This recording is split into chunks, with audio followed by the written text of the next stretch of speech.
Il est 17 h vendredi 20 mai quand le futur bâtiment de la police internationale, situé juste en dehors de l'enceinte de l'aéroport, s'embrase.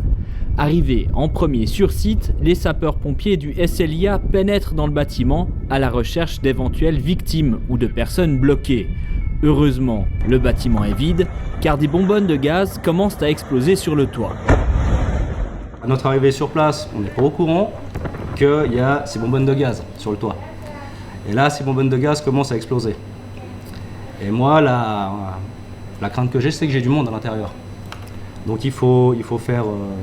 ma problématique change, ma priorité change. Donc c'est mon équipe avant tout. Et là, je fais sortir les gens qui se trouvent à l'intérieur. En raison de l'important dégagement de fumée et les risques liés à la présence de cylindres de gaz, le commandant du SLIA ordonne l'arrêt des opérations sur la piste dès 17 h 30. Plus aucun avion ne peut décoller ou atterrir à Genève. Pendant plus de 2 heures, les pompiers de l'aéroport, en collaboration avec le SIS et les pompiers volontaires du Grand Saconnet, vont asperger le bâtiment pour contenir les flammes et surtout éviter l'explosion des 15 cylindres de gaz stockés sur le toit. Mission plus ou moins réussie puisque seules 5 bonbonnes ont explosé. Leurs débris ont volé à plusieurs centaines de mètres. Le projectile qui est arrivé donc en proximité directe de l'intervention où les intervenants travaillaient, il y en a un qui est arrivé au niveau de la tour météo et j'ai entendu parler qu'il y en avait un qui est arrivé au niveau de l'alpha, niveau piste, enfin dans la bande herbeuse niveau alpha.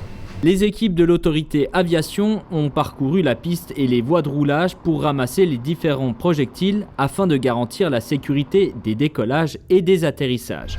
On va coordonner avec l'APOC, rouvrir la piste pour les atterrissages et les décollages à partir de la taxiway Bravo. Ensuite seulement, on fera contrôle FOD et contrôle FOD-Walk pour la voie Alpha, la taxiway Alpha. Vers 19 h, l'incendie est maîtrisé et le risque de nouvelles explosions écarté. Le trafic aérien peut reprendre. Au final, 11 avions ont dû se poser à Lyon, Nice, Zurich et Bâle. 22 vols au départ de Genève ont été annulés. La cause de l'incendie est probablement liée aux travaux d'isolation sur le toit, mais l'enquête, toujours en cours, devra déterminer l'origine exacte du sinistre. Je suis particulièrement fier d'avoir travaillé avec cette équipe parce que ce soit le professionnalisme, l'état d'esprit, l'esprit d'initiative, ce jour-là, ça a été sans faille. Et pour moi, ça a été juste, pour moi, un pur bonheur de travailler avec cette équipe ce jour-là.